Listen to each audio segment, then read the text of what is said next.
según la perspectiva histórica tradicional, Cristóbal Colón es un héroe que descubrió el Nuevo Mundo y marcó el comienzo de una nueva era histórica.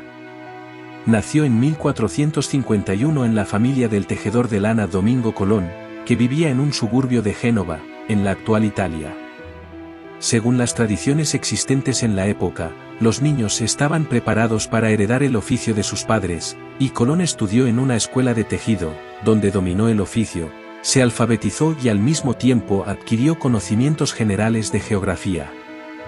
Entre 1470 a 1473, el padre del futuro navegante se convirtió en comerciante, y Colón también lo ayudó, acompañándolo en la mayoría de los casos a viajar por diferentes países. En 1476, el barco mercante, en el que se encontraba el joven de 25 años, fue hundido por piratas. El herido Colón apenas llegó a la orilla, cerca de la ciudad de Lagos, donde los habitantes le ayudaron a llegar a Lisboa. Allí, al cabo de un tiempo, el tejedor se casó felizmente con Felipa Moniz. Era una mujer de clase alta, portuguesa, hija de un navegante y gobernador de la isla de Porto Santo. Tuvieron un hijo llamado Diego Colón. Poco a poco fue surgiendo su interés por la cartografía. En uno de sus viajes a Génova se llevó consigo a su hermano Bartolomé, con quien abrió un taller de elaboración de mapas y material cartográfico en Lisboa. Probablemente, fue en esta época cuando nació su idea del camino occidental. Durante su estancia en Lisboa, el mayor puerto europeo en aquel momento, tuvo la oportunidad de recopilar información valiosa sobre el transporte marítimo en el Océano Atlántico, sobre vientos y corrientes. Entre los comerciantes se hablaba mucho de las fabulosas riquezas de la India, sus especias y sus vastos mercados. Muchos de los marineros ya buscaban un atajo hacia esta tierra lejana. Debo decirles que no fue el deseo de explorar el mundo lo que llevó a los poderosos gobernantes de esa época a emprender expediciones marítimas. Todos eran viajes depredadores con el único fin de conquistar tierras, extrayendo de ellas oro, plata, especias y esclavos. Una repetición de todo lo que empujó a egipcios, fenicios y griegos a costas extranjeras hace miles de años. Todo esto fue sucediendo con la bendición del Papa para llevar la fe cristiana a los rincones más remotos de esta tierra. Pero esto era una hipocresía repugnante. Los papas y los reyes anhelaban el oro y la plata como pago igual por la economía mercantil que se estaba desarrollando cada vez más rápidamente en Europa. Por tanto, hubo que buscar nuevas rutas hacia Asia para obtener posesión del oro.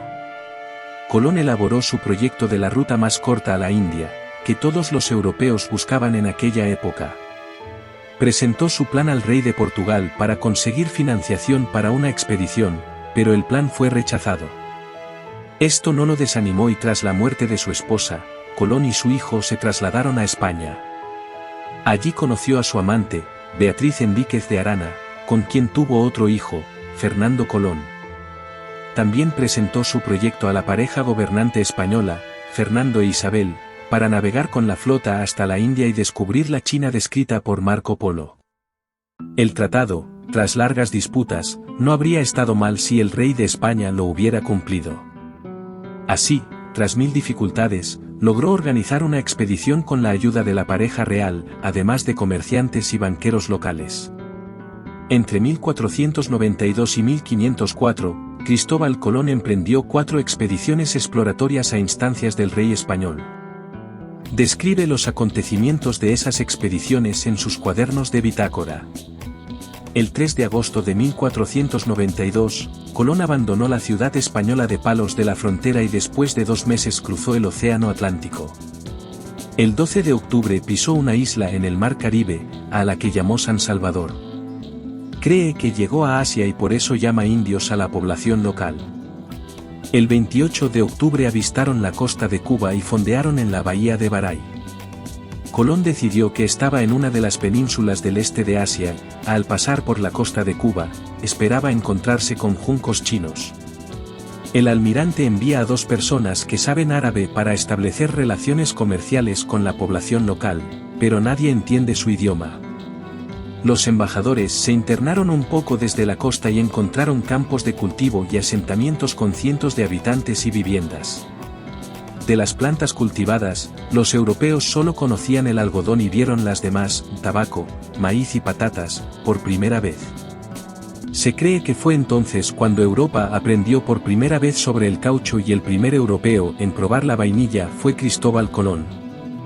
También descubrieron la isla Tortuga, pero los barcos necesitaban reparaciones y la flotilla pasó 12 días en la bahía de Ibarra. Durante la reparación, Colón se enteró por los indios locales de que había una isla al este donde la gente recoge oro en la orilla.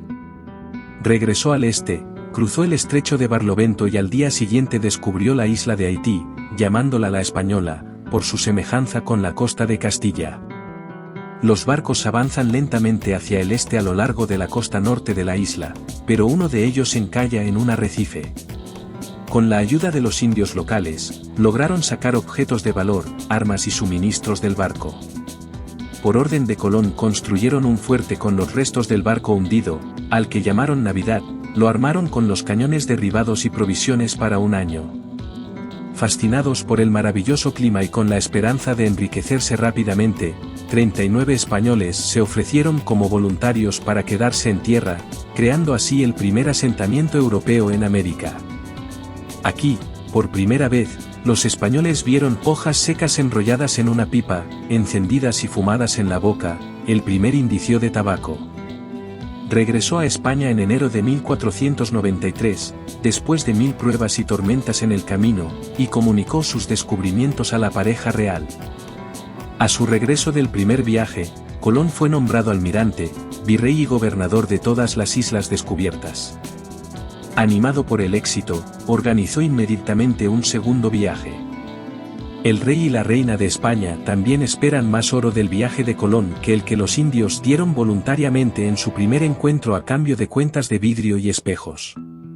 Colón sabía que este oro solo podía arrebatarse a los indios mediante la violencia. Los barcos están cargados con caballos y asnos, ganado vacuno y porcino, diversas variedades de vides y semillas de numerosos cultivos agrícolas. A la expedición se unen un pequeño grupo de cortesanos y unos 200 caballeros que quedaron sin trabajo tras el final de la guerra con los árabes, decenas de funcionarios, 6 monjes y muchos pobres que esperaban enriquecerse rápidamente en las nuevas tierras, buscando su felicidad. Según diversas fuentes, en las pateras viajaban sobre 1500 personas. El 25 de septiembre de 1493 la expedición partió de Cádiz. En Canarias cargan con caña de azúcar, y siguiendo el ejemplo de los portugueses, enormes perros especialmente entrenados para cazar personas. El viaje se desarrolla en condiciones climáticas favorables, la flotilla de 17 barcos aprovecha los vientos alisios y cruza el océano en 20 días. Llegan sin obstáculos a las Antillas Menores. Los marineros desembarcaron en la Española para repostar agua y encontraron 4 cadáveres, uno de ellos un europeo. La noche del 27 de noviembre, la flotilla se acercó al fuerte y dio la señal con 2 cañonazos, pero no recibió respuesta. Al amanecer, Colón, al frente de un numeroso grupo, desembarcó, pero no encontró personas, solo rastros de incendios y cadáveres. Los motivos de la desaparición de los españoles aún no están claros, pero es probable que murieran a consecuencia de los robos y la violencia que provocaron. Colón regresa a buscar las islas descubiertas en el primer viaje, descubre muchas islas nuevas y encuentra el oro tan deseado. Pero, para enviar el oro a España, había que extraerlo del suelo y construir minas de oro. Para ganar tiempo, Colón cargó algunos de los barcos con muestras de mineral de oro, y los envió a España, con la promesa al rey y a la reina de que pronto les enviaría tanto oro, como hierro había en las minas de la costa de Vizcaya. Como ganado a bordo de los veleros también había indios, los esclavos siempre fueron los más buscados en los mercados de Europa. Con la población nativa, Colón encontró mayores dificultades de las que esperaba. Los indios ya no confiaban en los blancos. La amarga experiencia adquirida en encuentros pasados fue demasiado rica, y comenzaron a luchar contra el robo y la esclavitud. Siguieron las primeras escaramuzas, desesperadas, de los indios contra los españoles, bien armados y provistos de cañones. Miles y miles de ellos fueron masacrados como ganado y despedazados por perros sedientos de sangre. Y si la codicia de oro de los bandidos españoles errantes no quedaba satisfecha, cortaban orejas a los hombres, violaban a las mujeres y llevaban a los jóvenes indios a los asentamientos españoles como esclavos. Pero aun con todo esto, los ríos de oro y plata prometidos no llegaron a España. Por ello, en los barcos que regresaban de España a América, el rey Fernando ordenó a Colón iniciar inmediatamente la explotación de las minas de oro y enviar cada mes un informe detallado a la Corte Real de España. En enero de 1494, Colón construyó una ciudad al este del Fuerte Quemado y la llamó Isabela. Se envió un grupo a reconocer el interior de la isla, que regresó a los pocos días con la noticia de que la isla estaba densamente habitada por indios y que allí había ricos depósitos de oro. En busca de estos depósitos, Colón dirigió una expedición tierra adentro. Después de dejar una fuerte guarnición en Isabela al mando de su hermano Diego, se dirigió al oeste con 3 barcos. El 29 de abril llegó al Cabo Masi y avanzó por la costa sureste de Cuba. El 1 de mayo descubrió la estrecha y profunda bahía de Guantánamo y se dirigió al Cabo La Cruz, donde descubrió la isla de Jamaica al sur. Durante su ausencia en la Española, llegaron desde España 3 barcos comandados por su otro hermano Bartolomé, con tropas y provisiones. Escuadrones de soldados recién llegados, robaron y violaron a los indios locales, quienes también respondieron con violencia.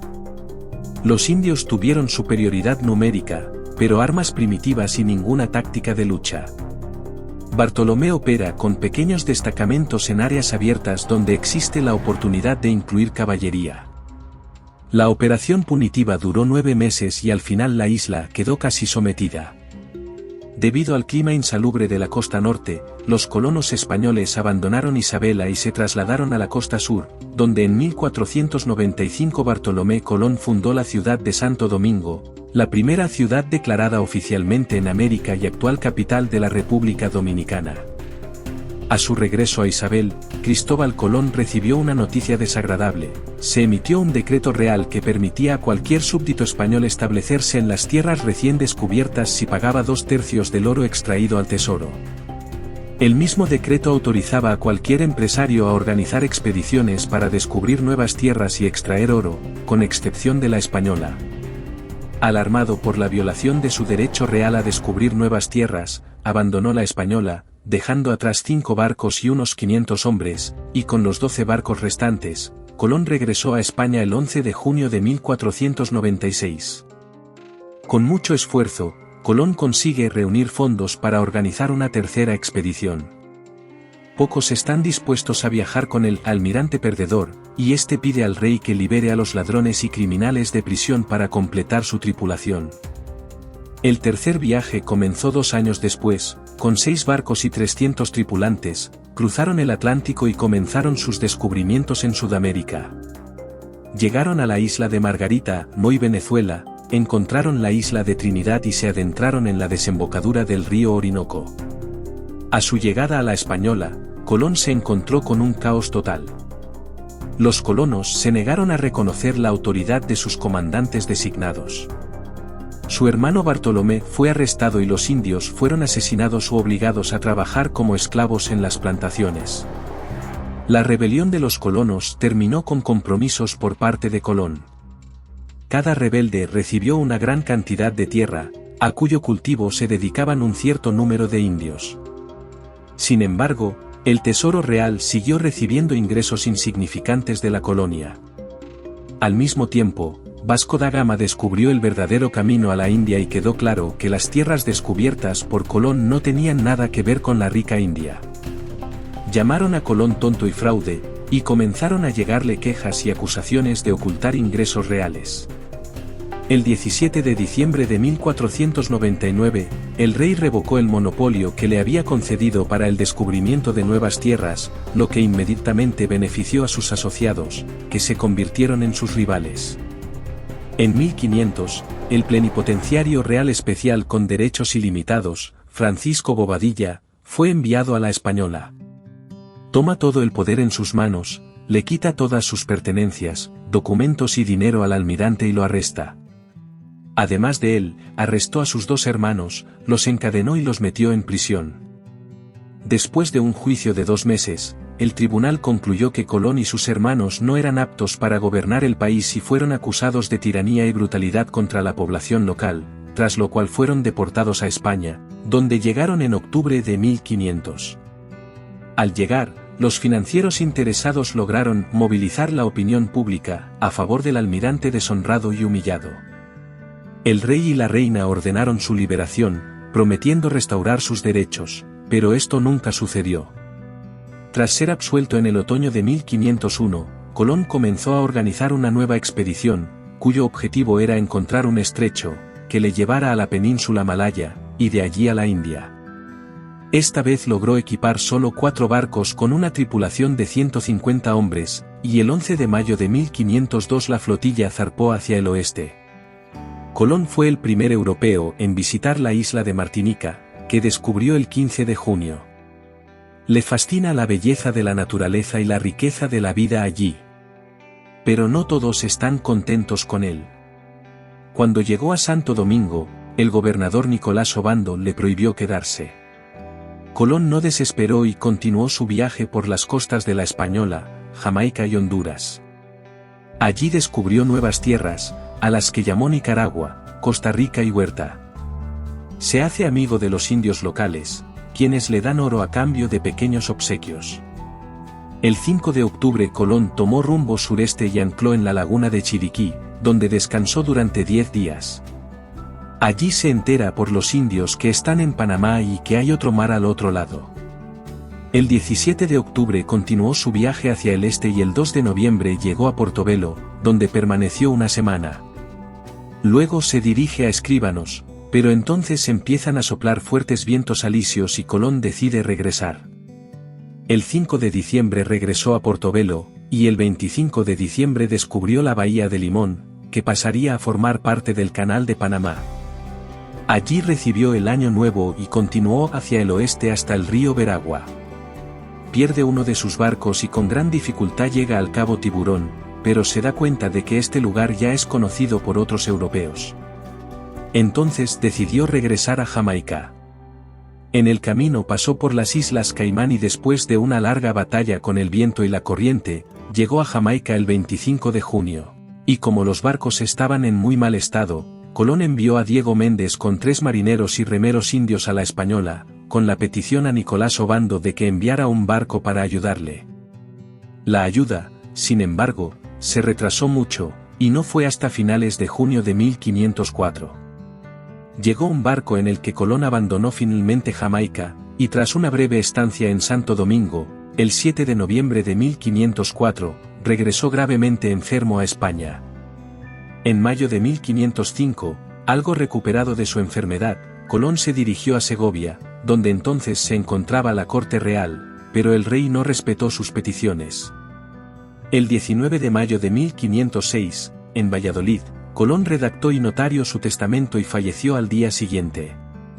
Tras su muerte, la familia entabló un proceso contra la corona, que duró casi 20 años, del que sus herederos adquirieron considerables riquezas y propiedades. El descubrimiento de América por el marinero tejedor tiene un significado histórico, tanto para los nativos como para los europeos. Para los primeros, esto conduce a la destrucción de naciones, culturas y civilizaciones enteras. Vastos territorios fueron explotados por su inmensa riqueza, una cultura local extremadamente rica fue destruida y perdida para siempre, y los habitantes locales supervivientes se convirtieron en una minoría. Barcos cargados de oro, plata, piedras preciosas y nuevos cultivos agrícolas desconocidos para los habitantes del viejo continente, partieron hacia Europa. Cambian radicalmente toda la forma de vida de los europeos. Y hoy son esenciales para la agricultura. A pesar de los pros y los contras de los que Colón es culpable, en términos históricos, no se puede negar que gracias a sus hechos, se produjo un cambio rápido y radical en el mundo. Escribió su nombre para siempre en la historia, a la par de los grandes emperadores, reyes, descubridores y líderes militares. Su perseverancia, ambición y optimismo lo elevaron desde el fondo de la gente común, a las alturas de la fama y la gloria mundial. Sus descubrimientos condujeron al comienzo de los imperios coloniales del mundo. Hubo una oleada de expediciones de otros países que se apresuraban a descubrir y conquistar nuevas tierras. Esto conduce a una redistribución del mundo entre varias potencias marítimas importantes durante los próximos siglos. Lógicamente, siguió el surgimiento de estos estados coloniales, que avanzaron rápidamente y superaron a otros países en desarrollo en la explotación de los recursos y las riquezas incalculables del Nuevo Mundo. Si te gustó la historia, no olvides presionar la campanita. Gracias y hasta la próxima.